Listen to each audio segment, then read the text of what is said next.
Sobat Bibi Kembara, sore ini saya berada di Jakarta Timur. Nah, ini melalui Pasar Tumpah di depan Pasar Klender. Di kanan saya adalah flyover. Padahal sudah ada bangunan pasar, tetapi mengapa para pedagang ini berjualan di pinggir jalan? Apakah ruangan di dalam pasar kurang luas? Atau para pedagang lebih suka berdagang di pinggir jalan karena lebih mudah menarik perhatian para pembeli? Yang jelas dengan adanya pasar tradisional di pinggir jalan akan membuat macet lalu lintas kendaraan. Ternyata jalan ini melalui stasiun Klender yang ada di sisi utara. Dan saya akan menuju ke arah Cipinang. Apa yang terlintas di benak kita jika membaca atau mendengar kata Cipinang? Pasti Rutan Cipinang yang terkenal itu, yang terbesar di Indonesia. Nah, saya akan ke Cipinang yang lain lagi, yaitu ke Pasar Induk Cipinang, Jakarta Timur. Hari ini masih dalam suasana puasa Ramadan 1446 Hijriah. Lalu lintas ramai lancar. Cuaca pada siang menjelang sore hari ini sangat cerah sekali. Saya mengikuti arahan dari Google Map untuk menuju ke Pasar Induk Cipinang. Ternyata agak membingungkan dan sepertinya kebablasan. Akhirnya mesti break lagi, dan pintu masuk Pasar Induk Cipinang ada di sebelah kanan ini yang tadi sudah dilewati. Tapi kok nggak kelihatan ya tadi ya? Ternyata inilah Pasar Induk Cipinang yang sangat terkenal itu, merupakan pasar induk beras terbesar se-Indonesia. Melalui jembatan timbang dan ambil tiket parkir secara elektronik. Lah, ternyata kok sepi sekali ya? Apakah karena sekarang ini hari Minggu? Saya pikir aktivitas jual beli di pasar induk adalah 24 jam setiap hari. Oke lah, tidak apa-apa. Muter-muter saja sambil melihat kondisi di Pasar Induk Cipinang. Banyak truk-truk ukuran kecil, sedang, dan besar parkir di kiri kanan jalan ini. Pasar Induk Beras Cipinang mulai dibangun pada tahun 1972 dan mulai beroperasi pada tahun 1974 pada masa Gubernur DKI Jakarta Ali Sadikin. Artinya, usia pasar ini sudah 51 tahun. Pasar Induk Cipinang dikhususkan untuk jual beli beras. Pasar Induk Beras Cipinang adalah badan usaha milik daerah.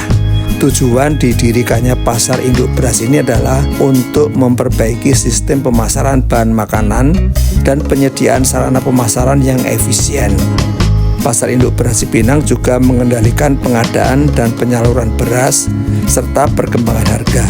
Juga mengetahui volume dan jenis beras yang keluar dan masuk di kawasan Jakarta dan sekitarnya. Pasar ini menjadi barometer harga beras dan terminal transit angkutan beras antar daerah dan antar pulau. Di pasar inilah terjadi pelelangan, sortasi, dan standarisasi beras. Sejak 1974 hingga saat ini, pasar induk ini tidak banyak berubah. Yang berubah hanyalah yang dulu permukaan jalan ini adalah aspal, sekarang menjadi beton. Lokasi Cipinang dinilai strategis dan mudah untuk dijadikan tempat pengumpulan beras. Sebabnya wilayah Cipinang ini berbatasan langsung dengan Jawa Barat.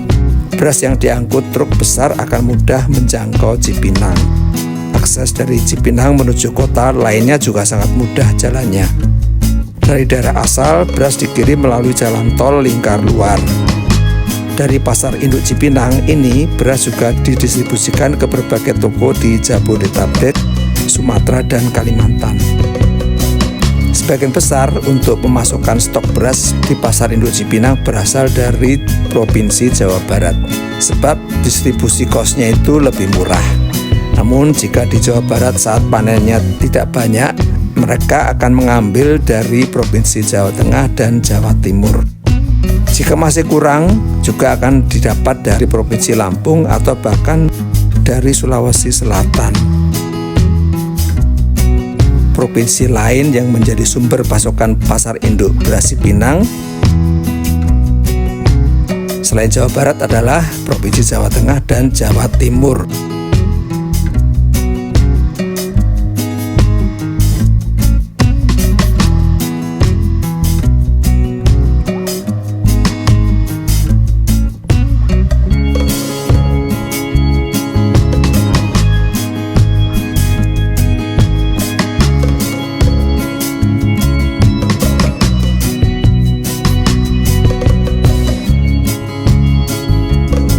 Ribuan karung beras ditata di dalam gudang, kemudian akan dijual ke berbagai wilayah di Jabodetabek dan antar pulau.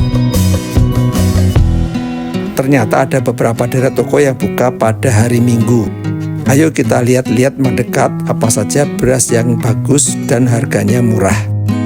Di sore ini yang tidak terlalu terik sinar mataharinya, beberapa kuli beras bersusah payah memanggul karungan beras dari truk menuju ke gudang.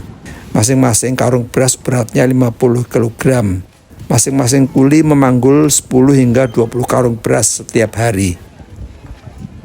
2 orang dari mereka berada di bak truk untuk mengambil karungan beras, kemudian diberikan ke kuli panggul yang sudah menyodorkan tengkuk dan punggungnya untuk memanggul karungan beras ke gudang.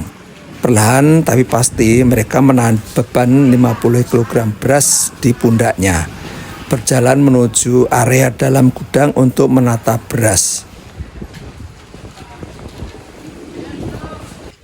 Stok beras di Pasar Induk ini diperoleh dari sejumlah daerah di Indonesia, khususnya di Pulau Jawa. Yang paling utama berasal dari Provinsi Jawa Barat. Ini merupakan provinsi penghasil beras nomor 3 di Indonesia setelah Jawa Timur dan Jawa Tengah.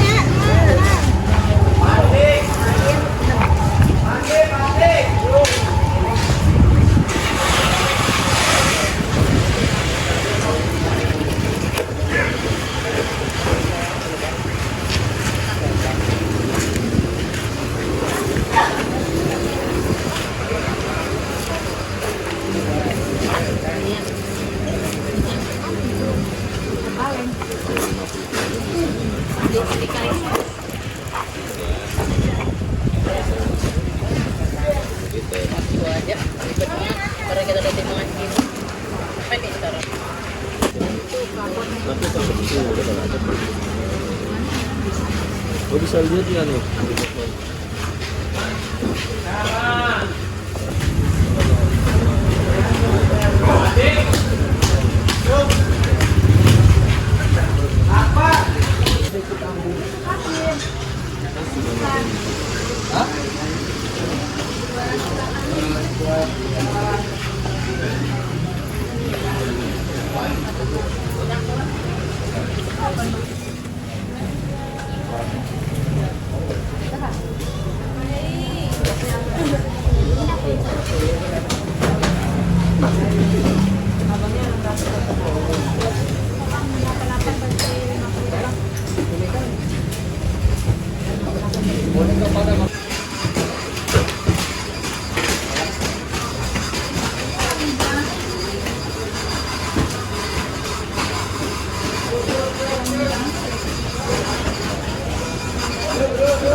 Ini rumah Minang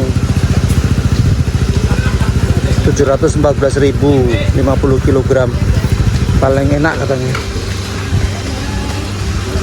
Lain-lainnya ini kan harganya 700.000, ini 707, 705. Kelapa Solo 690, kemudian 667. Tapi ini juga ada nih.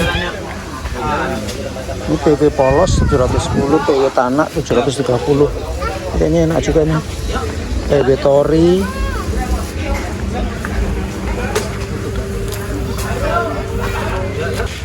Ini PW SB 805.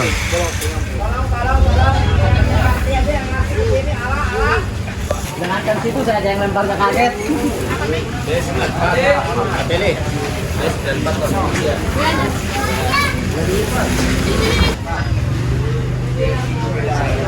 Harga beras naik nggak, Mas?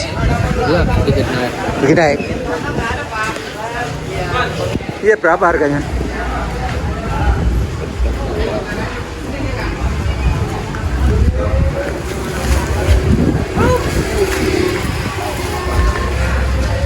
Udah kali dewa.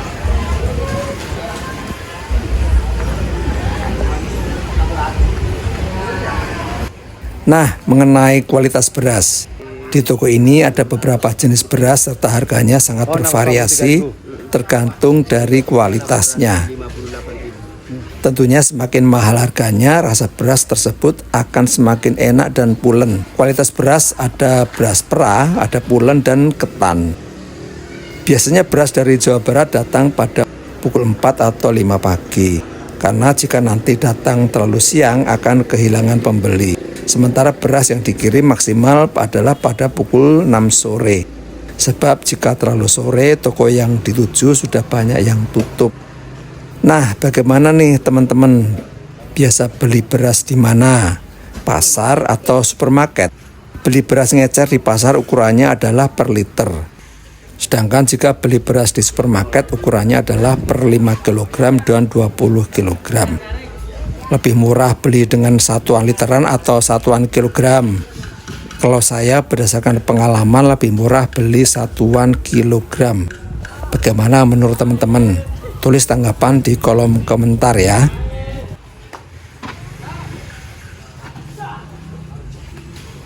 Jangan lupa untuk subscribe dan share serta komennya ya. Sampai jumpa lagi dalam petualangan Wibi Kembara berikutnya.